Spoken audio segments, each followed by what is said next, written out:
Hey guys, tonight we're not storming castles or sailing through whirlpools. We're just sitting. Yep, you, me, a quiet room, and the story that doesn't even try to impress you with fireworks. You're in a chair, or maybe on the edge of your bed, and you can hear the faint hum of whatever's outside your window. Could be the distant traffic, could be a neighbor's TV turned down low, could even be the refrigerator doing its little midnight opera. Success, you've probably noticed, doesn't always look like the movie version. No epic music, no slow motion montage of you running triumphantly into the sunset. Sometimes it's just staying, not leaving when everyone else says, yeah, that's enough for me. You probably won't survive this in a blockbuster sense. No explosions, no dragons, but you'll survive in the way that actually matters. By not quitting. So, before you get comfortable, take a moment to like the video and subscribe, and that's only if you genuinely enjoy what I do here. And I'd love it if you told me in the comments where you're listening from, and what time it is there right now. Now, dim the lights, maybe turn on a fan for that soft background hum, and let's ease into tonight's journey together. You lean back, the air is a comfortable temperature, maybe a little on the cool side, enough that you consider grabbing a blanket. Your eyes trace the shapes of the room, the bookshelf, the lamp, the little scuff mark on the wall you've never quite bothered to paint over. This is your theater for the evening, and the story's first scene is exactly here. You're thinking about how many times you've heard stories of overnight success, only to find out they took decades. Take Thomas Edison. Sure, we remember the light bulb, but not the countless prototypes that went straight into the bin. Historians still argue whether his most famous inventions were strokes of genius or just a stubborn refusal to leave the lab. The point is, he stayed when others would have gone home. There's a fringe fact you once read. In medieval times, some scribes would spend their whole lives copying a single book, page by page. No fame, no reward beyond the quiet click of the quill on parchment. Imagine that. Decades of work, and the only audience was the next monk who needed to borrow it. It's not so different from what you're doing here. Showing up for the task, whether or not anyone's clapping. The room feels smaller when you focus on the sound of your own breathing. In, out. You shift your weight, noticing the faint creak of the chair. You're not chasing a dramatic finish line tonight. You're anchoring yourself in the present, because that's the only part of the race you can actually run right now. There's a temptation to think you should be doing something flashier, something with more drama, but let's be honest, drama's exhausting. This is about conserving your energy for the long haul. Ancient Roman aqueduct builders didn't lay all the stone in a day. They placed one block, then another, day after day, under the same sun, until water flowed where there was none. You rest your elbows on your knees, fingers loosely laced, and watch a shadow on the wall shift slightly as the light changes outside. You realize the quiet is not empty. It's full of space for your thoughts to stretch.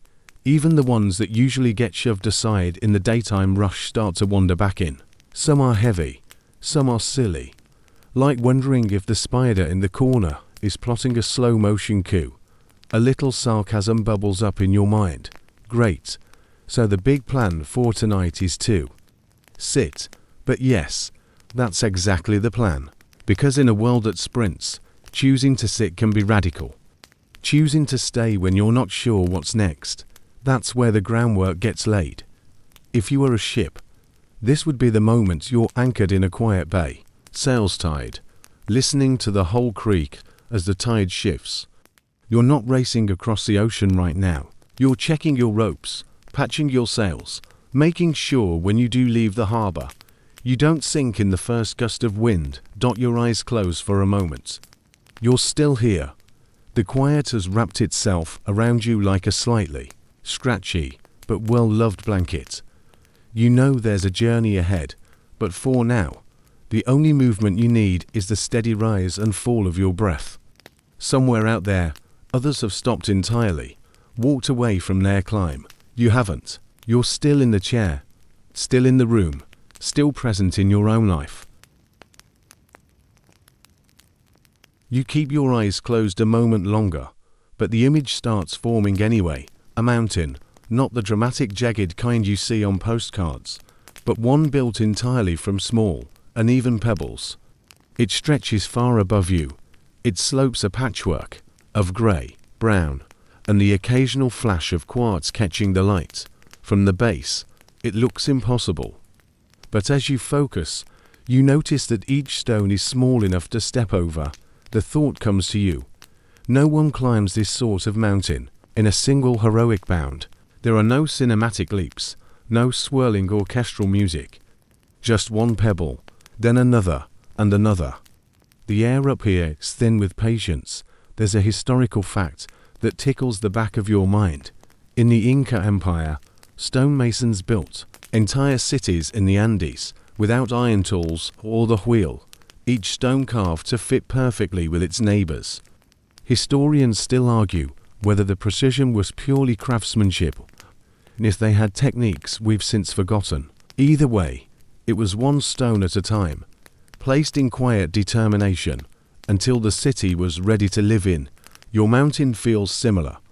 No rush, no shortcut, just the patient art of stepping forward. A breeze stirs around you, or maybe that's the ceiling fan shifting the air in your real room, and you picture loose pebbles rolling underfoot. It's a little unstable. Your shoes grind against the uneven surface, sending a handful of stones skittering down behind you. And because your brain insists on the occasional detour, you imagine how absurd it would be if this mountain were actually made of marbles instead of pebbles. You'd be sliding back with every step, inventing new curse words while trying to stay upright. A comedy, not an epic. You open your eyes briefly, just to check the room is still here. And it is the same. Familiar corners, the same faint sound from outside. But the mountain is here to now, layered over reality. You feel the weight of the climb ahead. And it's oddly comforting, because you've already accepted. There's no need to sprint. There's a fringe bit of trivia you remember. In the Victorian era, some tourists visiting the Alps would pay local guides not to climb the peaks, but to sit with them halfway up, drink tea, and just look at the mountains. The point wasn't to conquer, but to experience. That feels closer to what you're doing. A kind of slow ascent where the journey itself is the work. Your legs shift, not from effort, but to adjust in your chair. You realize climbing in your mind is much gentler on the knees. You can feel the crunch of stone underfoot, but there's no ache, no weight dragging at your muscles. Just the rhythm of forward motion, steady and unhurried. From here, the top still looks impossibly far away. But that's fine. The people who stare only at the peak often miss the ground directly in front of them. And that's where the actual walking happens. You tilt your head back slightly, as if you might catch a glimpse of the summit, but it hides behind a bank of cloud. Some mysteries, you decide, are better left for later. The sun is angled low, giving the stones a warm, late afternoon glow. It reminds you of those photographs of Machu Picchu, when the light turns the ancient terraces gold. Historians still debate whether the site was a royal estate, a ceremonial center, or something else entirely.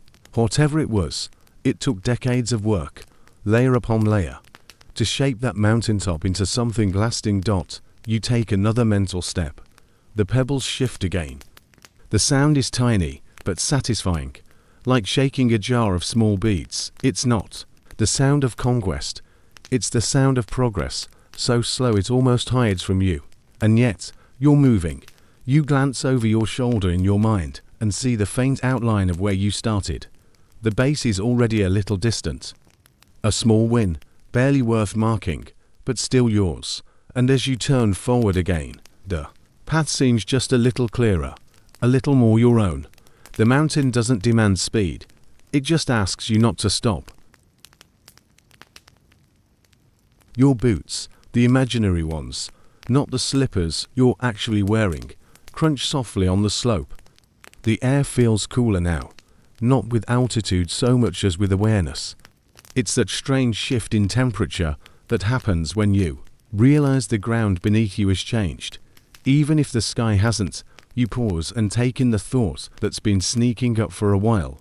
What you have now used to be the thing you were chasing, the room you're in, the work you do, the people in your orbit. Once, these were the far-off peaks you were squinting at through fog, and now they're here, ordinary.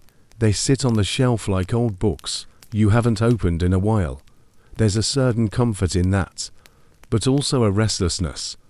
The ancient Greeks had a word, acedia, for that subtle unease that comes when you've stopped striving but haven't found new direction. Historians still argue whether it was more like boredom or spiritual fatigue. But either way, it's what nudges you now. The sense that there's more ahead. You step over a larger pebble. It wobbles slightly, like it's thinking about rolling away, and glance at the cloud-covered summit. You don't feel desperate to reach it, but you do feel the pull to keep moving. The plateau you're on isn't bad, but it's not the final stop. Your mind drifts to a quirky fact you once read. In the 19th century, some Arctic explorers would plant tiny gardens on the decks of their ships during long voyages. Lettuce, mustard, even peas, just enough green to remind them there was more to the world than ice. You wonder if your urge to keep climbing is a bit like that, a need for a fresh patch of green among the sameness. The mountain path narrows slightly, and you notice how your balance shifts without conscious effort. You've done this before, not this exact climb, but enough like it that your body, or at least your imagination, knows the rhythm. Step, adjust, step, breathe. The movements are unremarkable and entirely necessary. You let your mind play with the idea that more doesn't have to mean faster or bigger. More could be depth, a closer look at something you've skimmed past before. Like those Japanese wood block prints, where the detail only appears when you lean in close.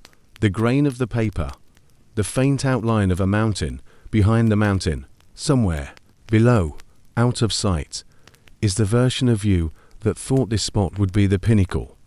You can almost hear them, maybe younger, maybe just less tired, celebrating what you've now turned into normal. It's not ungratefulness that drives you forward, it's curiosity. You want to see what else is hidden behind the next layer of cloud. Your breath is steady, your steps are small, and in your actual, non-imaginary room, the faint hum outside hasn't changed. The climb in your mind doesn't disturb the quiet you're wrapped in here. It just adds another layer to it, like a soft second blanket.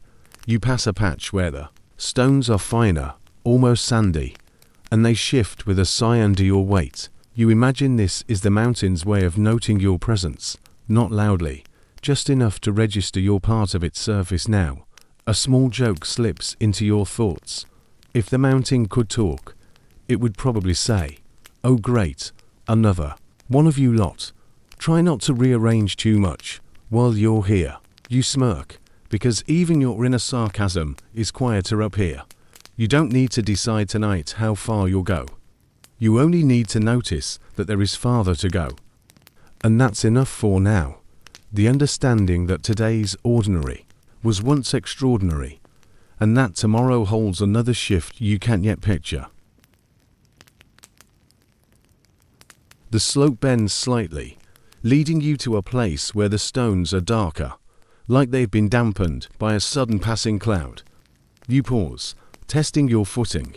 The courage you used to get here has done its job, and you can almost feel it wave a polite goodbye, like a guide who's brought you to the edge of a forest, but won't be going in with you. That's the thing no one tells you. Bravery isn't a lifetime pass. It's more like a ticket for a single leg of the journey. You used yours up getting here.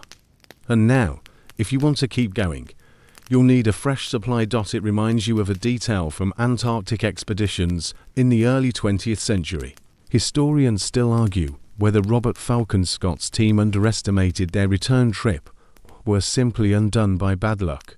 But one thing is certain, they rationed courage like supplies, and when it was gone, so was their ability to press on. You're not in sub-zero blizzards here, but the principle is the same. The next stretch requires something you don't yet have. You shift your imaginary pack as if checking 4 tools. Nothing feels heavier or lighter. The real weight is invisible. New courage doesn't come pre-packed. It's something you build step by step, often while wishing you could skip the building part entirely. The path ahead looks vague, not treacherous, just undefined. You think about how absurd it would be if the mountain had road signs, like next Bravery Depot in 200 meters or turn left for scenic route. It would be easier, sure, but it would also rob the climb of the quiet satisfaction that comes from finding your own way. In your actual room, the air is still. Your shoulders relax against the chair back. The hum outside is steady, as if the world beyond your walls is in no hurry to remind you of its noise. Here, in your head, the breeze is cool and smells faintly of stone warmed in the sun. You take a step forward. The ground doesn't protest, but it also doesn't roll out a welcome mat. The mountain is neutral. It's your job to decide what to make of that. A fringe thought wanders in. The ancient Polynesian navigators, long before compasses, would read subtle patterns in ocean swells and bird flight to find their way across the Pacific. Courage for them wasn't a roar. It was quiet observation. You wonder if your new courage might look more like that. Calm, steady, attentive. You let your gaze travel along the faint line of the path. Such as it is, it doesn't promise much, which is somehow better than making promises it can't keep. Another step, then another. Somewhere in the back of your mind, the old courage, the one that got you here, has faded out completely. In its place is something softer, still forming. It's not ready to hold your full weight yet, but it's enough to lean on for the next few meters. You think, not for the first time, that if someone else were watching, they might not notice any difference at all. But you know, the shift is internal, subtle, the kind of change that only registers when you're the one taking the steps. The path dips slightly, as if the mountain wants to test your ankles. Loose stones rattle underfoot, not enough to throw you off balance, but enough to remind you that the ground has opinions about how you walk on it. You pause, crouch, and let your hand skim across a flat pebble. It's cool, smooth in the center, but rough around the edges, like it's been rolled and nudged into its current shape over the years of patient friction. Mistakes are like that. They start sharp. You feel every edge the moment they happen. The awkward word you shouldn't have said. The decision that crumbled in your hands. The plan that looked perfect until you actually tried it. But over time, those jagged corners wear down. They become part of your footing instead of something that cuts you. You remember reading about the medieval stonemasons who built Europe's great cathedrals. Historians still argue whether some of the stranger carvings, the ones tucked high in shadowed corners, were personal jokes or secret warnings. Either way, many of those stones were reshaped multiple times before they found their final place. An imperfect piece could still be used if the mason knew where it belonged. You stand again, feeling a small slide of gravel beneath your heel. Not dangerous, just a reminder that each step needs attention. A fringe fact drifts up. In some rural villages in the 18th century, builders would intentionally place a flawed stone in a house wall, calling it the devil's stone, believing perfection invited bad luck. A deliberate mistake, baked right into the structure, so life wouldn't bother sending one later. On the mountain, your own devil's stones are scattered everywhere. Missteps and bad guesses that you didn't choose, but can still use. They form a kind of irregular staircase, not smooth enough for a confident sprint, but perfectly fine for a careful climb. You think about the times you've wanted to scrap the whole climb after a bad move. In hindsight, those moments were rarely the end. More often, they were a turn, not visible until later, that led to ground you never would have found otherwise. Your steps slow, not because you're afraid of tripping, but because you're paying attention. Mistakes demand that. They ask you to notice the texture of the path, the tilt of the stones, the way the light shifts when the clouds move overhead. You don't rush over them. You learn their shape, so the next time your boot lands on something similar, You know how to stand. Somewhere behind you, the path glints faintly with all the places you stumbled. From here, they look like markers rather than warnings. You don't erase them. You just fold them into the map you're carrying in your head. You pause where the path evens out, not a plateau so much as a courteous widening, a place the mountain seems to say, take a breath, adjust your pack, don't knock over too many pebbles. The air is quiet in that way you notice only. When you're listening for something else, you wait for the cheer, the trumpet, the skywriting that says, "Great Job." It doesn't arrive. The only sound is the soft hiss of grit under your boot and, back in your real room, the household fan doing its best impression of distant ocean surf. This is where you learn to move without applause. Your last few steps have been careful. You're footing better since those devil's stones taught you how to place your weight. You're walking a little slower, but also with more certainty. And somewhere under the surface noise, the mental rustle of to-do lists, and that refrigerator's ongoing opera, a smaller voice clears its throat. It doesn't shout. It barely speaks. It just says, continue. You think of how rare that is in history. People carrying on with no audience, no clapping section, just the work and the next step. Marcus Aurelius wrote his meditations for his own use, not for publication. A Roman emperor composing notes to himself in tents and palaces, practicing the same keep going you're testing now. Historians still argue whether he intended any reader at all, or whether we're eavesdropping on a private rehearsal. Either way, it's a reminder that some of the most useful words are whispers, not speeches. Your mouth quirks at a stray thought. If you're in a stadium had spectators, they'd all be wearing noise-cancelling headphones and holding signs, not because they don't care, but because caring loudly is exhausting. Caring quietly is sustainable. You shift your shoulders, noticing how the imaginary pack sits better when you're not trying to impress the clouds. There's also the odd truth that applause can be outsourced. In 19th century Paris, opera houses hired claqueurs, professional applauders, to start ovations on cue. Imagine paying a guy to whoop at the exact right moment. Useful for arias, unhelpful for climbing pebble mountains. Your feet wouldn't trust applause on contract anyway. They want the kind that shows up after a long day and says nothing, just sets a glass of water on the table and nods. The next few meters, ask for that kind of trust. The path's texture is familiar now. Small give here, tiny skid there, like a language you're starting to read. You realize that the voice saying continue didn't arrive from the summit. It emerged from repetition. You fed it every time you took a step, without consulting a committee. You strengthened it each time you remembered that refrigerator arias don't decide your future. Your steps do. For a heartbeat. You think of Apollo 11's flight controllers in Houston, the loopcom, voices dry and precise. No cheering until splashdown, just call and response, task and confirmation. Carry on, adjust, verify, continue.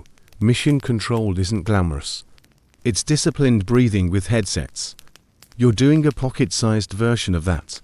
And it's more satisfying than it has any right to be. A breeze slips across the slope. If this were a novel, it would mean something. Here it's just air, cool and briefly kind. You grin at the idea of awarding yourself a tiny trophy for best uncelebrated step. It's shaped like a potato, because honestly, potatoes have done more quiet good in the world than most kings. You move again. The mountain remains studiously neutral. No bonus points, no penalties beyond physics. That neutrality used to bother you, now it's oddly reassuring. The ground is the ground, your job is your job. There's freedom in that. Medieval anchorites walled themselves into cells attached to churches, choosing a life of silence. Historians still argue whether it was pure devotion, also a practical path to security and patronage. Whatever the mix of motives, the practice honed a muscle you're training tonight, doing the right thing where no one can see. A small patch of pebbles behaves like marbles. Your callback gag from earlier makes a cameo, and you catch yourself before the slide becomes a scene. The save is unremarkable, which is its own kind of victory. You don't narrate it. You don't post about it. You just continue. If your brain had a megaphone, you'd return it for store credit. The whisper works better. You notice something new about the quiet voice. It doesn't bargain. It doesn't say, continue and I'll give you a prize. It just says, continue, you're free to stop. The mountain won't file a complaint, but stopping would be another choice.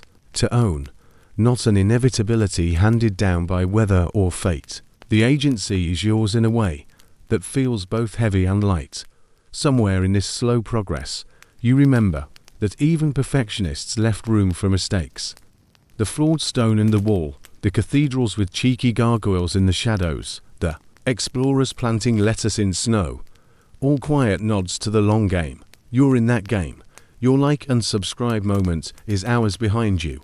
The comments about location and local time are percolating somewhere out there, and here you are, off camera, walking through silence as if it were a hallway lined with night lights. You let one joke land softly. The inner saboteur applies for a louder job and gets rejected for lack of references. It shrugs, mutters something about working on its portfolio, and fades back into the crowd. You don't need a dramatic duel. You needed it to stop hogging the mic. That's what the whisper accomplished, not by shouting it down, but by outlasting it. Your breathing evens. Your steps match it. The mountain's gradient changes so slightly you can only tell by the way your calves speak up a little sooner than before. They're not complaining. They're sending a memo. We notice the work. You write a polite response with your next steps. Noted. Continuing. Bureaucracy. But for muscles, you think of one last historical vignette to tuck in your pocket.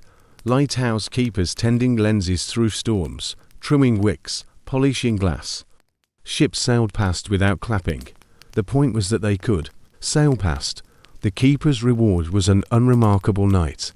You suspect a lot of your future will be built on unremarkable nights like this, strung together until they make a coastline. The voice says it again. Not for drama, for rhythm. Continue. You do. The fan hums, a modest orchestra. The refrigerator bows to applause only it can hear. Outside, a car passes and dissolves into ordinary time.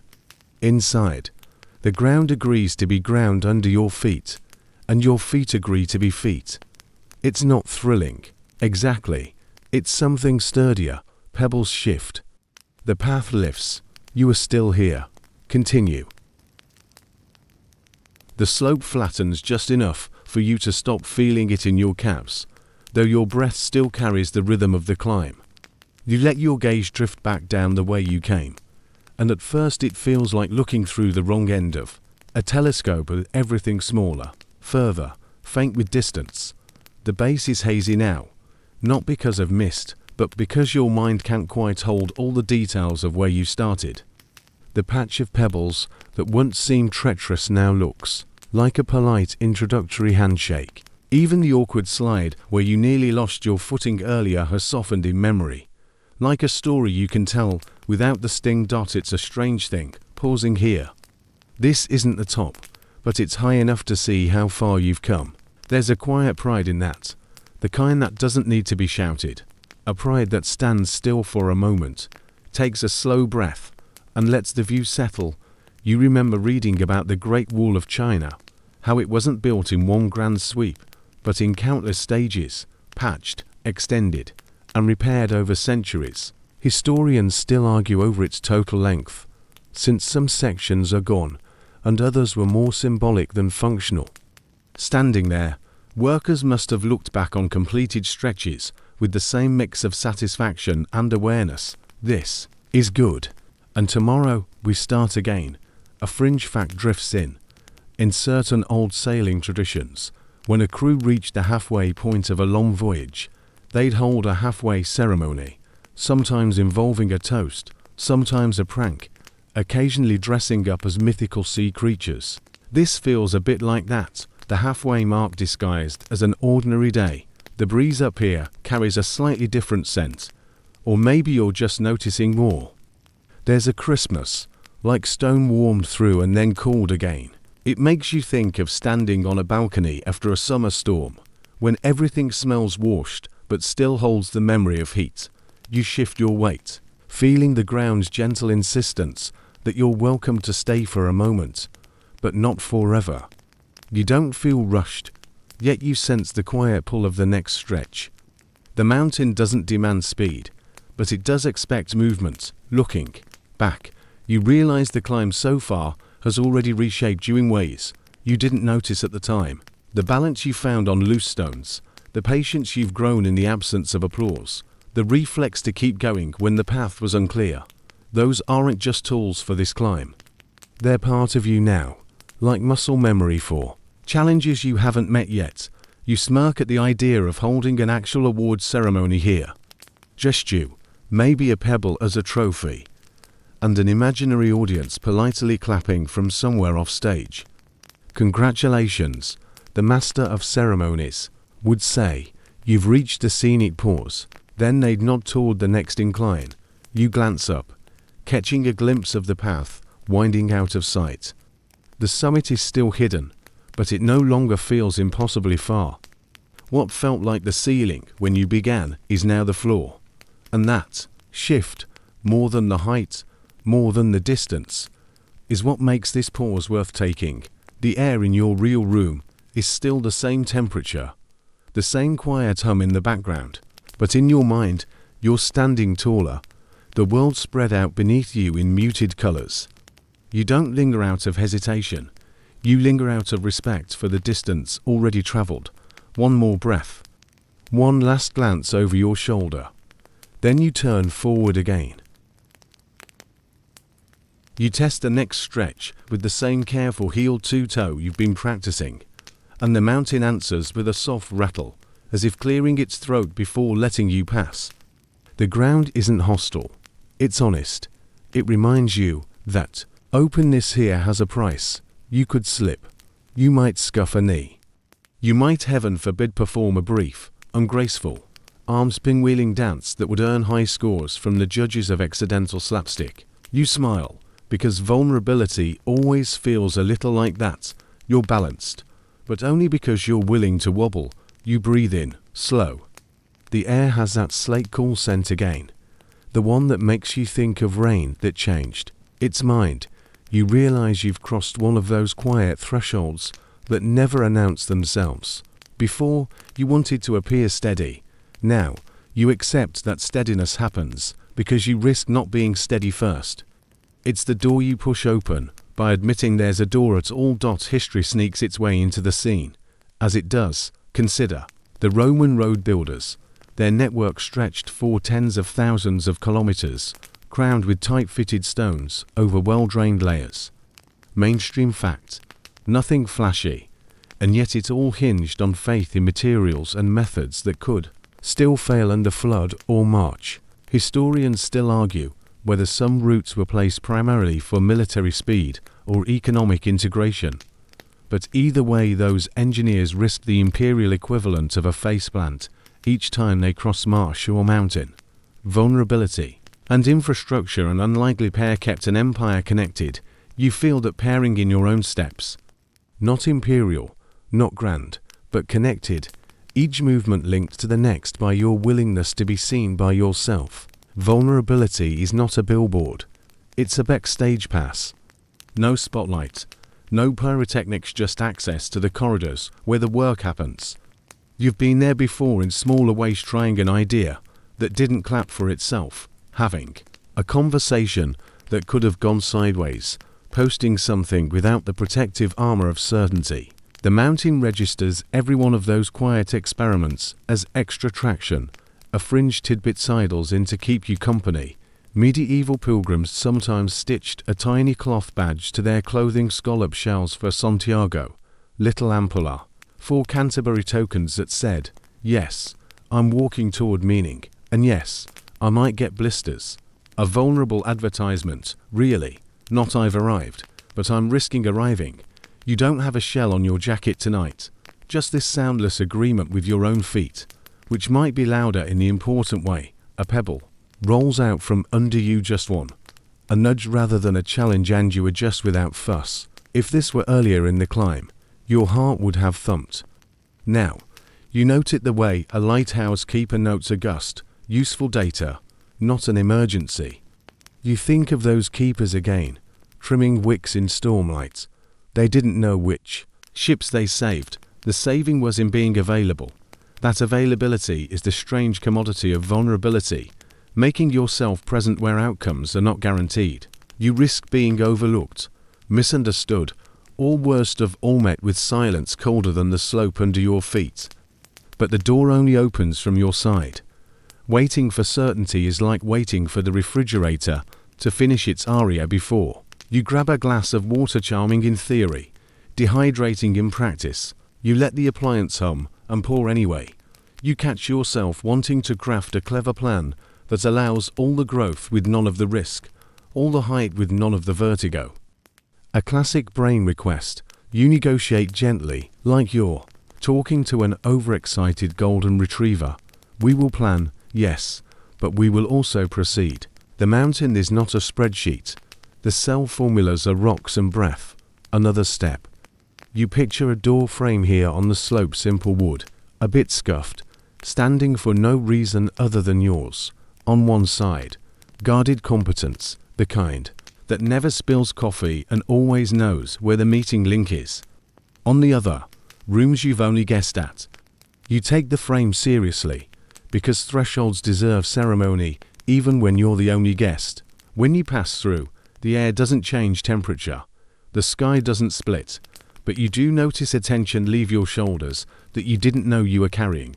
3 light jokes arrive like polite birds, perch, and refuse to make a mess. First, you imagine filing a permit with the mountain zoning board for a small renovation, adding door to nowhere, approved, with the condition that you promise not to install marbles instead of pebbles, call back honored. Second, you award the potato another medal, most supportive root vegetable in times of uncertainty. It accepts without comment, as always. Third, you picture the inner saboteur trying to charge a doorway toll, then realizing it doesn't actually own the door and slinking off to update its resume. You settle back into the steady pace that's become your signature tonight. Vulnerability doesn't speed you up. It frees you from wasting time pretending you're not nervous. You are, slightly, fine. You walk anyway. That honesty keeps your steps cheap to operate. No constant expenditure on disguises. No mental accounting tricks, just forward. A familiar scholarly hedge rustles by. Historians still argue whether some ancient amphitheaters doubled as community markets on non-performance days, multi-purpose spaces, hiding in plain sight. The idea pleases you, because that's what your vulnerability feels like, stage and stall at once. A place to speak and a place to trade old certainties for new questions. You pause to test the ground with the toe of your boot. This patch looks deceivingly smooth, like polished stone. You think of the engineers who overbuild bridges because they know tomorrow's traffic will be heavier than today's. Your emotional bridge deserves the same overdesign, extra rivets of rest, redundancies of friendship, a maintenance schedule that includes switch off phone, go for walk, listen to the part of the mind that doesn't shout. Silence is not empty here, it's furnished. There's the whisper that says continue, the quiet pride from the last pause, the memory of mistakes worn round, the mock solemn oath you made to avoid marbles. Together, they create a room sturdy enough to risk in. You realize that for all the talk of openness, you're actually safer now than you were when you tried to be invulnerable. Glass shatters. Woven things flex. Another mainstream fact, folded soft. The Phoenicians steered by stars long before sextants, trusting patterns that were older than their boats. Vulnerability is a starcraft. You triangulate on what steady your values, your promises to yourself, and endure the wobble in the waves. It's not that you won't fall, it's that falling is now part of the route, already priced into the ticket. You reach a kink in the path where it briefly narrows to the width of your foot. Not dramatic, not dangerous, just requiring that you choose to trust your weight. You do. The mountain withholds comment, which is your favorite kind of feedback. Neutrality is permission in disguise. Past the pinch point, the trail relaxes. You glance up and glimpse, just for a heartbeat, a lighter band of sky where cloud thins, near the unseen top. Not a revelation, more like a wink. It's enough. You tuck the sight away with your other small winnings, the potato medal, the zoning permit, the lighthouse memo about gusts. You'll use them later, when the slope forgets to be kind.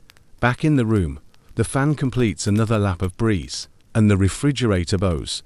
Ordinary life keeps its tempo, while you cross the doorway only you can see. You step through again, and again, because that's how doors work when they live on moving ground. You stop expecting certainty to bless your ankle and start expecting your ankle to get smarter. You wonder, briefly, what you'll call this section when you look back. Not the scary bit, though there was a flutter. Maybe the soft opening, a quiet premiere where the audience arrives in slippers and the ushers whisper. If there were programs, they'd list one credit only, you, as yourself. And so you go on, not braver in a trumpeting way, but braver in the way of water, wearing a channel through stone present, patient, inevitable. The door stays where you leave it. The path, somehow, is wider on the far side. You keep walking. The path narrows again, not to test your ankles this time, but your attention. You hear it the before you think it, the quiet saboteur clearing its throat in the wings. No cymbals, no villain cape, just a soft, reasonable voice that begins with your favorite lullabies of doubt. You've done enough for one night. Why not save your energy for tomorrow? Wouldn't a snack be strategic? It's polite, which makes it dangerous. Loud critics are easy to spot. Courteous ones hold doors while steering you outside. You don't argue. You've learned that debates feed it, so you answer with choreography. Heel, toe, breath. Heel, toe, breath. The ground replies with that friendly rattle you've come to recognize. The mountain's version of noted. Your inner mission control keeps the loop calm. Task, confirm, continue. No need to convene a summit with the saboteur when the summit you want is up there, behind the thinning cloud. A mainstream fact pads alongside you, steady as a metronome. At Bletchley Park during the Second World War, codebreakers worked in drafty huts with greige walls and stricter secrets. Hour after unglamorous hour, the breakthroughs that helped shift history arrived disguised as routine. Pencils, paper, tea gone cold. Historians still argue whether individual flashes of genius or the brutal constancy of process did the heavier lifting, but everyone agrees. On this, the loudest noise was concentration. You borrow that quiet on purpose. The saboteur tries a new tactic. We could optimize. Rework the route. Audit your entire life while you stand perfectly still. You smile, the small, private kind that's invisible from a distance. Optimization is its favorite stalling costume. You answer by adjusting your pack to millimeters and taking another step. Optimized, a fringe tidbit sidesteps into view to keep you company. In the Victorian era, there was a genuine craze for ferns, pterodomania, with households filling shelves, window cases, and conservatories with delicate fronds. Entire guidebooks taught people how to collect, press, and display them. It was fashionable, soothing, and slightly absurd. Your inner saboteur would love fern arranging right now. Anything to keep you from the next meter, you mentally grant. It's a tiny conservatory and keep walking. The refrigerator in your actual kitchen performs a crescendo worthy of a second curtain call. You let it. Appliances will have their operas. The fan keeps its ocean impersonation. You lean into that understated orchestra. It makes a convenient cover for your progress. A joke lands softly. If the saboteur files another complaint, you'll refer it to the potato department, which currently holds all customer service authority for unnecessary drama. Potatoes rarely escalate. You pass a scuffed patch where the pebbles look like they've hosted a small crowd of hesitations. It's familiar terrain. The saboteur paces next to you holding a clipboard. Risk assessment. It offers cost-benefit analysis. You tip an imaginary hat and step onto the patch anyway. The slide you don't take is information, too. You record it in the lighthouse logbook you keep in your head. Gust observed. Lens clear. Beam steady. Ships may or may not be out there tonight. You tend the light because tending is the point. A thought drifts up like a leaf on air. You used to believe the saboteur's job was to stop you, but it's more accurate to say its job is to keep you comfortable. It will construct a spa day on the thinnest ledge. Warm towels, soothing music, you deserve it, which is hilariously generous on a floor made of rolling stones. You decline the robe, take the breath, place the foot. You try on 3 light. Jokes forfeit and keep them all because they behave. First, you imagine installing a do not disturb. Genius at work, please whisper sign on your forehead, even though your genius tonight is 100% pebble wrangling. Second, the inner saboteur opens a boutique, selling artisanal excuses, ethically sourced, hand laminated, and goes out of business because you start paying in steps instead of stories. Third, the mountain zoning board sends a notice about an unauthorized increase in altitude, and you reply with a photograph of a potato trophy and a single word, approved. You notice, with a kind of fondness, that the saboteur keeps trying to negotiate terms, to steps now, none tomorrow. You answer with the most boring superpower available, consistency. The deal is 3 quiet things at a timed breath, foot, and no one gets to renegotiate except you. This is your door, your permit, your weather. You let history lace through again, because it steadies the hand. Roman legionaries measured distance by paces, counted out with a Gromer aligning roads that still turn up under fields and car parks. Historians still argue whether some alignments followed older paths or enforced a new order on the land. But the method was simple math on open ground. You're not conquering anything here. You're aligning your feet with your intention and letting a road appear under use. A small tremor of doubt attempts a jump scare. What if the summit isn't worth it? And you respond with the only answer the question understands, a step. Worth is calibrated in motion, not forecast models. Besides, you've already been paid in better balance, in quieter breath, in the way your shoulders learn to drop without permission. Back in the room, the air tastes the same. The night has not filed any remarkable updates. You appreciate that. The mundane are the perfect camouflage for bravery. Big gestures startle your system. Small ones build a life. Lighthouse keepers didn't hoard storms as proof of value. They polished on calm nights. You're polishing as you go.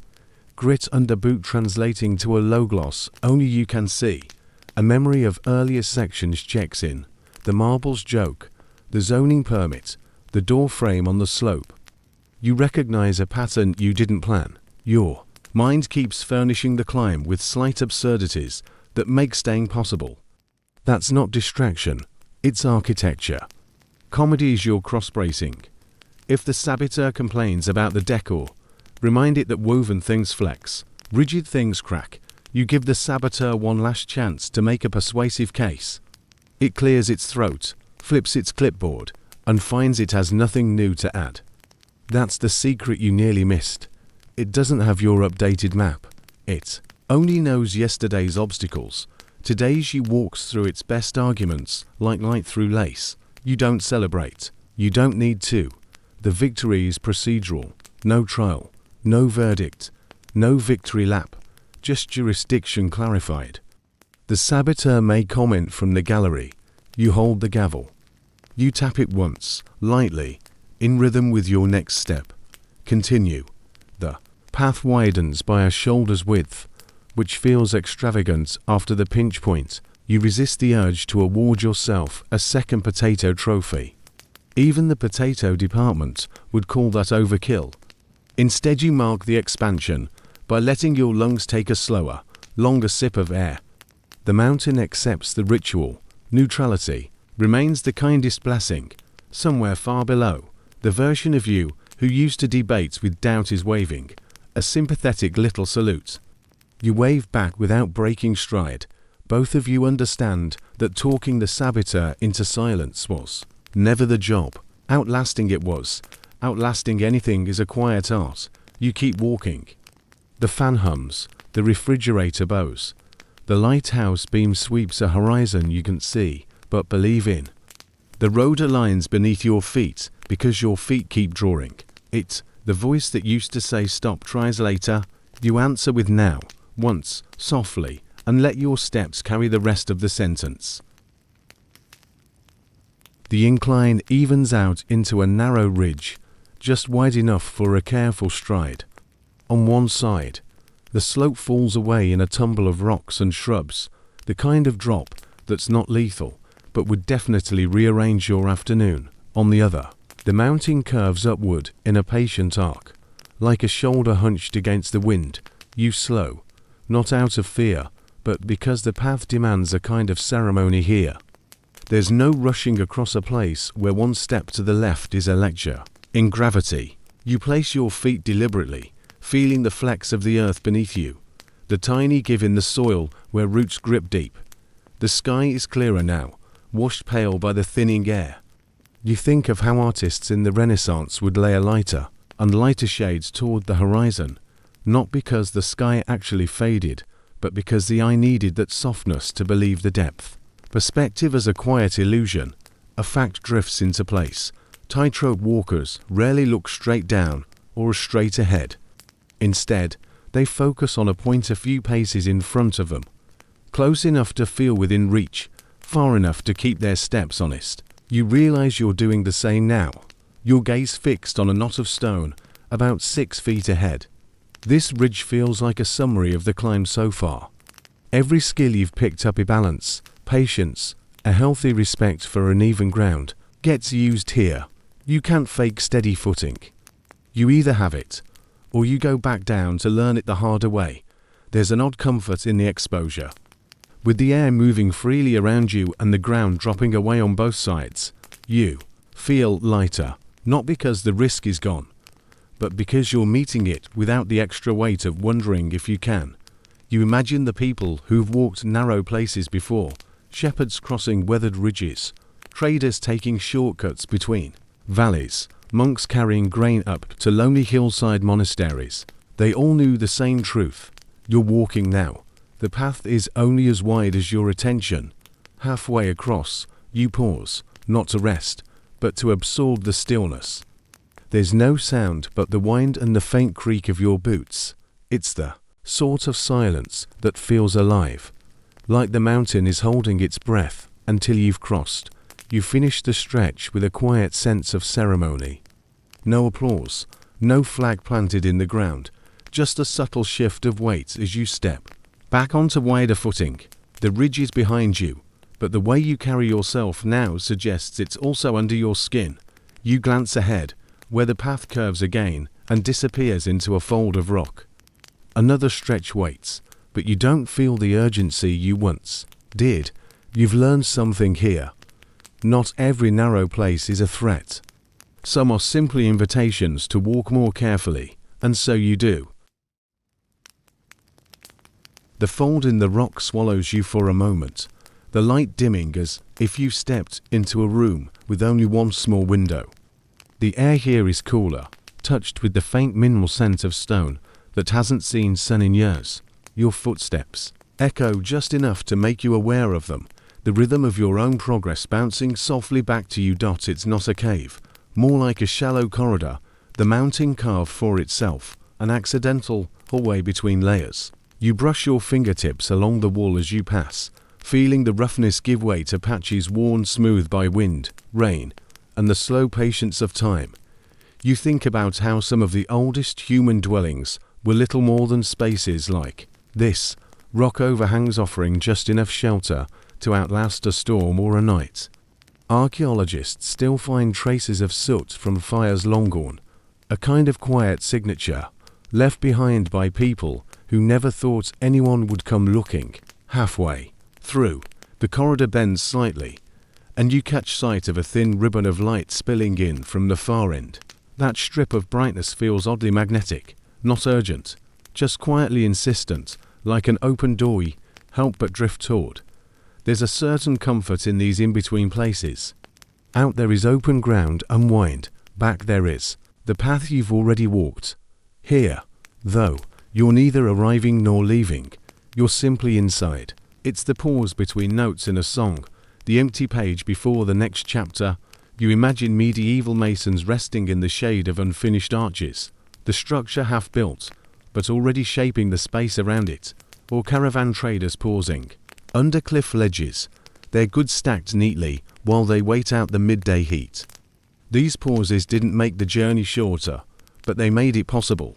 You step out of the shadow, and the light wraps around you like a warm shawl. The path ahead is broad again, sloping gently, with tufts of grass leaning in the direction of the wind. For a moment, you just stand there, eyes narrowing against the brightness, feeling the way your body adjusts, not just to the light, but to the openness after shelter. Somewhere far below, you know, the ridge and the corridor will become memories, smoothed over like those polished patches of stone. But for now, you carry their textures with you, a quiet reminder that not all progress is made in the sun. You take a breath, let the breeze find its way past you, and begin again. The path begins to slope upward again, but this time the incline is gentler, more of a long exhale than a climb. The stones underfoot are smaller here, smoothed by weather into rounded shapes that shift slightly when you step on them. They don't feel treacherous, exactly, but they demand attention, the way a conversation with someone soft-spoken makes you lean in to catch every word. You notice the air has changed. It's thinner, but also cleaner in a way that's hard to name, like it's been filtered through centuries of pine needles and mountain rain.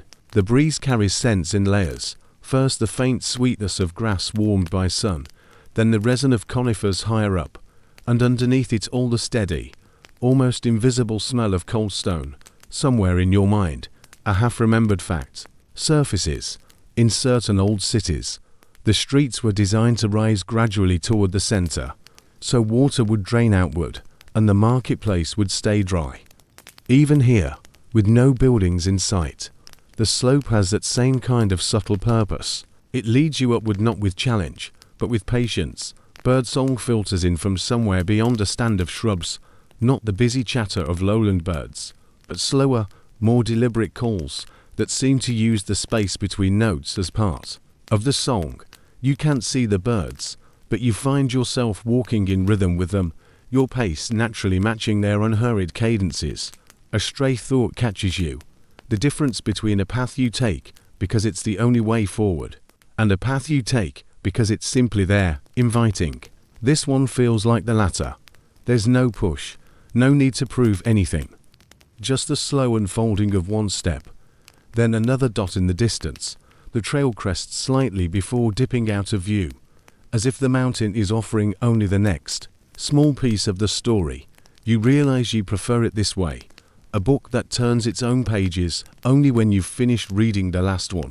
A cloud drifts across the sun, shading the path in a brief wash of silver.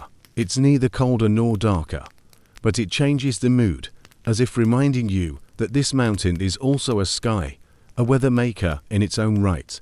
You pass a patch of wildflowers clinging to the slope, yellows, purples, and the single red bloom that seems almost deliberate, like a painter testing a brushstroke. They don't grow in clusters here. Each one has its own patch of space, as if the mountain allows them privacy. Somewhere ahead, you know the path will shift again, but for now, this gentle slope is enough. Your boots find their rhythm, your breath matches the incline, and you let the mountain carry the conversation while you listen.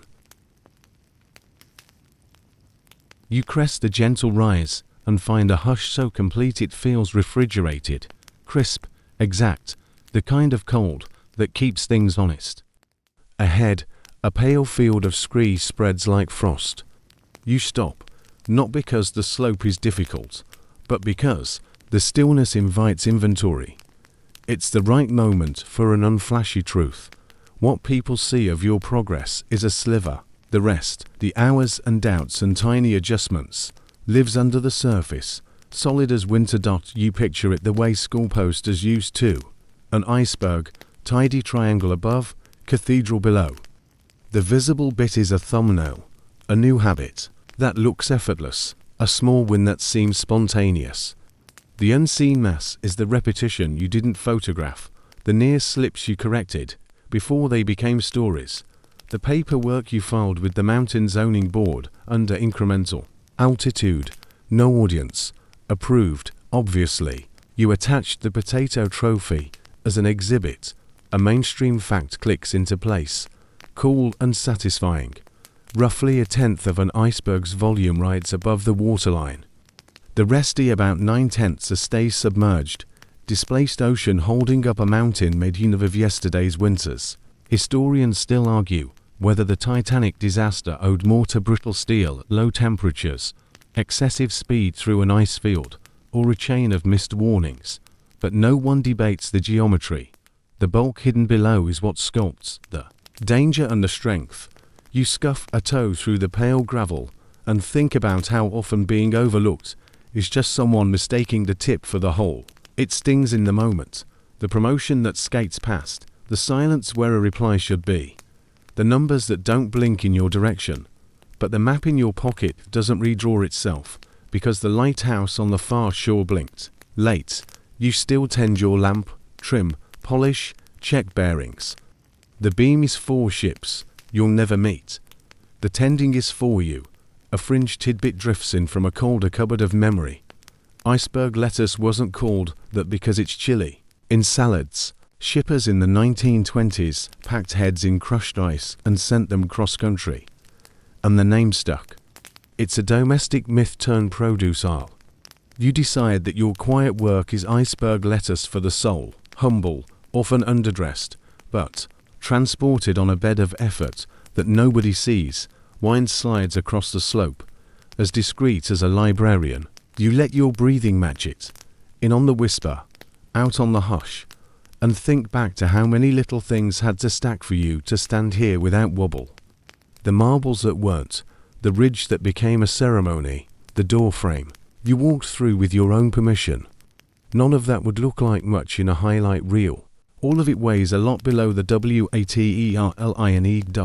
You remember Bletchley's drafty huts and greige walls, routine hiding revolutions, and you add a smaller, quieter example.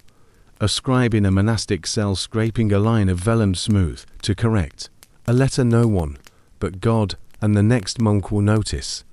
Historians still argue whether some marginal doodles, rabbits jousting, knights fighting snails, were satire or bored artistry, but the steady labour is not debated. The page exists. Because someone sat there and kept sitting, your inner saboteur shows up late, wrapped in a scarf and pretending to shiver. If no one sees the mass, it murmurs, does it even count? You resist the urge to loan it mittens.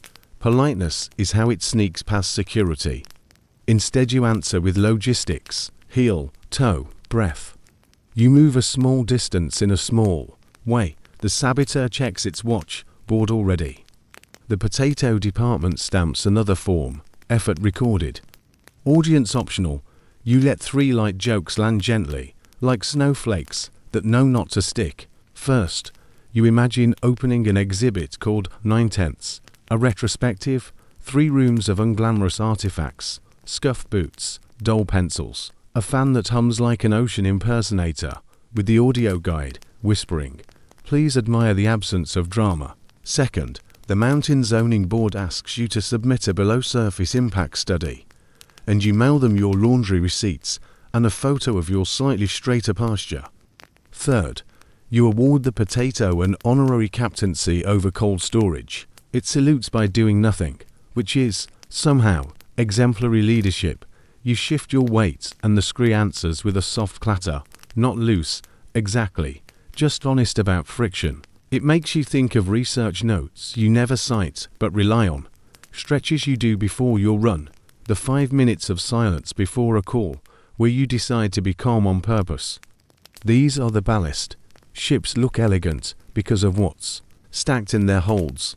A bird calls from somewhere upslope, 3 notes spaced so far apart they might be unrelated if you weren't patient. You answer the pauses by staying in them. You don't manufacture speed. You lower your shoulders. The automatic upgrade your body learns somewhere back near the doorframe. And you notice how the path, when met without hurry, feels wider, by a foot. You say it to yourself the way a lighthouse keeper might log a quiet night. Visibility moderate, eyes present, lamp tended. It sounds dull. It is solid. The dullness is what holds. You have learned to trust the anonymous rituals, placing your foot the way you mean to live, saying now to the voice that loves later, letting the refrigerator perform its aria without granting it editorial control. A more ancient image steps forward, patient and bare of ornament, Roman roads crowned and drained, so that water would move where the engineers intended, mile after patience soaked. Mile. Historians still argue whether some spurs were placed to project power or to knit markets tighter. Either way, most of the work went missing on purpose. Compacted layers, foundation stone, one admired because it was under everything that mattered. Your compacted layers are tonight's unremarkable choices. Reading a page, not 7, closing 1 tab, choosing sleep over scroll, setting your shoes where tomorrow's feet will thank you. The fan turns. The room holds, outside. Someone's car door thunks, a domesticated thunder. You find yourself grateful for the thunks of other lives, proof that the world is not waiting on your performance to keep going. The relief in that is an odd cousin to courage. If the world keeps breathing whether or not you are dazzling, you are free to be steady. You take a knee, palm against the cool of the ground. The scree shifts, then settles. There's a compact with gravity you don't remember signing, a treaty older than treaties. You add your small weight to a mountain's patient ledger, and in return it allows your steps to count. The ledger doesn't display totals, you keep walking anyway. That's the faith of the submerged. A memory taps your shoulder. The narrow ridge where you looked only a few paces ahead. That technique works here too. The iceberg's mass is a future you build in close focus. You can't architect all 9/10 tonight, but you can place the next stone below the waterline. One more line revised, one more glass of water, one more minute listening instead of explaining. You leave those bricks where no one claps, and in a season you find that your boat rides steadier, the chop less frightening, the horizon akin the line. One last practical image, a weaver's warp invisible once the cloth is done. The bright thread that catches the eye, that's weft, the above water shimmer. The warp, strong, straight, and pretty, holds the piece together. Historians still argue whether certain ancient textiles were valued more for pattern or durability. You suspect the best ones did both, but no pattern survives without the parts that never try to be seen. You stand. The field of pale stones tilts toward a darker band ahead, a hint of packed earth, maybe, or just shadow folding in. Either way, you're ready to let 9/10 of tonight vanish into the quiet place where it belongs. The remaining 10th will be enough for anyone who needs a picture. You'll keep the mass. You take the step that makes it true. The fan hums, the refrigerator bows, the lighthouse sweeps. The potato, patron saint of under-celebrated infrastructure, presides in silence. You feel taller in a way no mirror can show. The ridge narrows, and the world on either side falls away in long, sloping distances. It's not sheer cliff, more like the slow spill of the land into valleys you can't quite see the bottoms of. The wind comes through here with a little more purpose, threading itself around your shoulders as if testing your balance. Your steps grow smaller, not out of fear, but out of awareness. Each one feels like a sentence. You don't want to rush. The ground deserves that. You notice the way the stones change color in strips, like grey to deep slate, as if the mountain was built in layers and forgot to hide the seams. Somewhere far below, a faint river sound rises up, blurred by distance. You can't tell if it's rushing over rocks or just whispering in the bends, but it reaches you as a constant undertone. It's strange how water carries a sense of time, quick when you're near, patient when you're far, On the left, tufts of grass grow out of places that seem to thin four roots, bending with the wind, but never giving up their hold. On the right, a line of scrub pines leans away from the ridge, shaped over decades by the same invisible hand that shapes the clouds. You pause halfway across, not because you need to, but because there's something about being in the middle of a narrow path that asks for stillness. This is neither ascent nor descent. It's a crossing, the way a bridge feels like its own place, separate from both shores. In old maps, you remember, narrow passes were drawn with deliberate marks, as if to warn the traveller that here the world pinches in. Some were named for kings or battles, others for what had been lost there, a sheep, a cart, a moment of luck. You wonder what name this place would take, if anyone thought to give it one. The wind shifts, softer now, and carries the smell of something faintly metallic, the kind of scent rain leaves behind on stone. You look up, half expecting clouds, but the sky is still clear. Perhaps it's just the mountain reminding you it holds water somewhere inside itself, waiting for the right moment to let it go. When you step forward again, your body knows without thinking how to move, shoulders loose, eyes scanning both sides, boots landing with care. You keep going until the ridge widens, and the land opens its arms again, offering space for your stride to lengthen. You don't look back, not because you've forgotten the narrow way, but because you've already folded it into your memory, like a pressed leaf that will keep its shape long after you've left the mountain. The land widens into a shoulder of patient earth, then tilts up again, and that's when you see it. Beyond the ridge you've just crossed, another mountain arranges itself against the sky. It isn't menacing. It's simply there, like a next paragraph already written while you were reading this one. The light collects on its flanks in quiet bands, silver on scree, pewter on ledges, a dull glow where grass persists. You don't feel cheated. You feel briefed. The terrain has sent you a memo. Good work. Continued altitude available. You stand long enough to let the view work its slow miracle. The previous climbs reorder themselves behind you, resolving into a single, continuous ramp you wouldn't have believed from the bottom. And this new ascent, it looks like more of the same. Pebbles, patches of stubborn grass, a probable corridor, some kind of ridge that will ask you to choose attention over drama. You find that oddly comforting. Familiar hard is kinder than unfamiliar easy. A mainstream fact arrives with the steadiness of a trail cairn.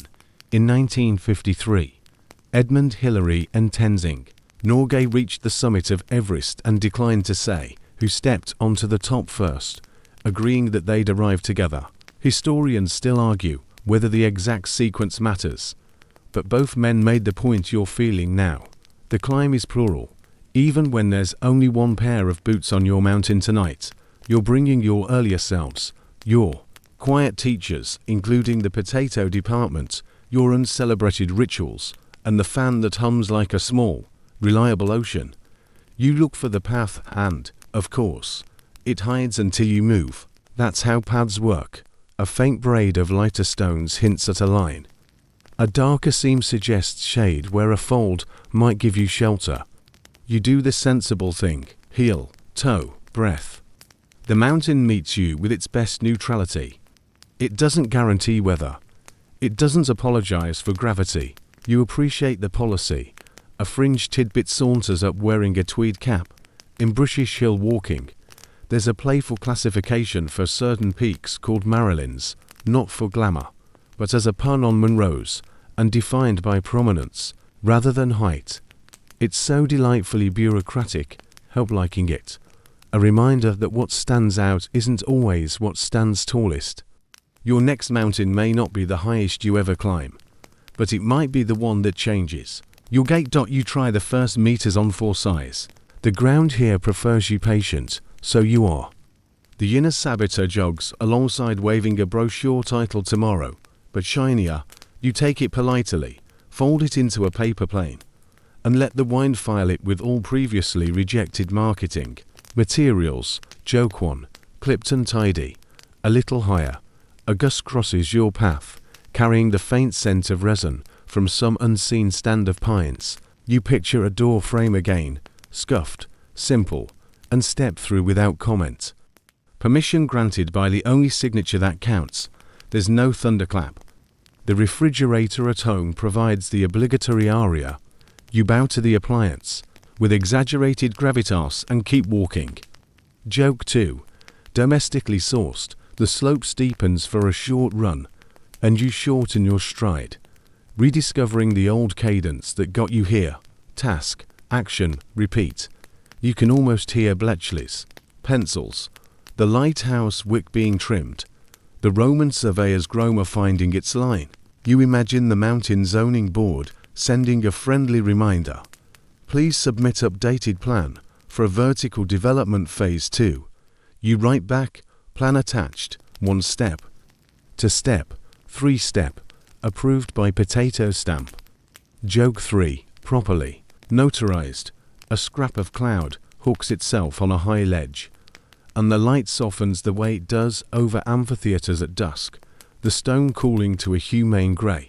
You think about cairns, small piles of rocks left by earlier travellers, and the way their meanings braided over centuries, sometimes navigation, sometimes ritual, sometimes both. Historians still argue whether particular stacks on old routes were wayfinding or votive thanks, but either way they mark a witness. Your cairns live inside, a phrase you kept, a habit you turned into ballast. That one evening you will phone in another room and listen to the part of your mind that doesn't shout. You find a rhythm that feels less like effort and more like recitation. Your steps are a psalm you've been learning by heart, not for performance, for weather. The wind's verse, your reply. The world will never stop trying to sell you speed. You have chosen fluency instead. It's slower, it's deeper, it sticks. On a small shelf of level ground, you let yourself stop, not to renegotiate, not to audition your reasons, simply to square the day's ledger. What was set out?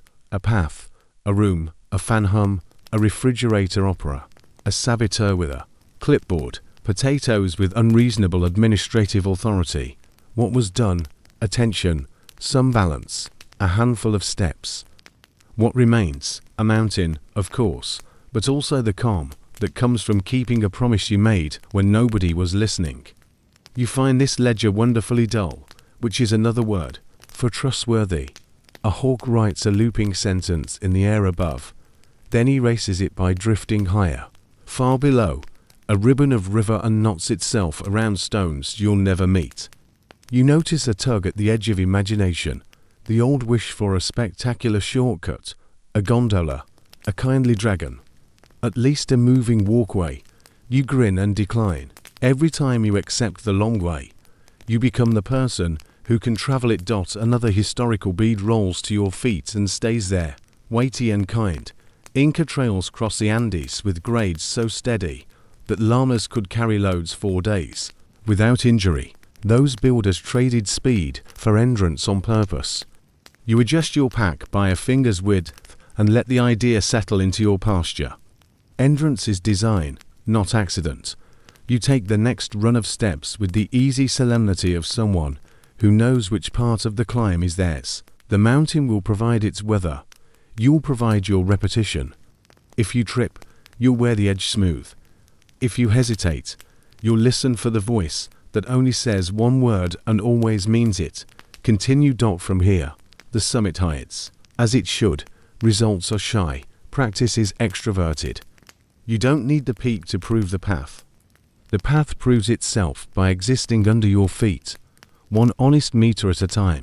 You carry your museum of under-celebrated artifacts forward, the potato medal, the zoning permits, the lighthouse log with its unremarkable nights, the paper plane brochure now performing atmospheric research somewhere downwind. When you finally glance up, the new mountain looks exactly like a future you can inhabit, complicated enough to respect, simple enough to start. You tilt your chin, let the breeze calibrate your skin, and choose the only tempo that has ever paid you back with more of itself. Heel, toe, breath. Again.